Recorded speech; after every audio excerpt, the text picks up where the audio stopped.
Empire's pre-engineered blast booths, PEB, are easy to install and feature all components essential for OSHA-compliant on-site air blasting. All pre-engineered blast room components, ranging from the central blast and recovery system to pre-wired electrical connections and 14-gauge wall panels, are engineered by Empire for ease of assembly upon arrival at your facility. The sturdy 14-gauge, bolt-together, modular wall and ceiling panels ship flat and can be assembled by 3 people using a forklift or scissor lift in as little as 2 days. Blast, recovery, lights, door safety interlock controls, and more are all unified through a standard system control panel.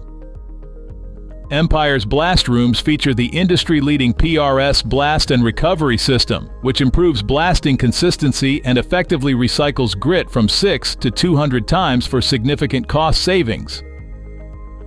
Optional drive-through or crane slot PEB systems are available for blasting large parts. The system's modular construction allows for changes in blast room configurations as needed, including new configurations when disassembled and set up at a new site. Quick delivery available for multiple standard size ranges from 10 by 10 by 10 to 12 by 15 by 31 feet. Because these systems are pre-engineered, they can ship in 6 to 8 weeks, almost half the time of a custom-engineered system. All components are engineered by Empire, which provides users with a single source of responsibility for overall system performance.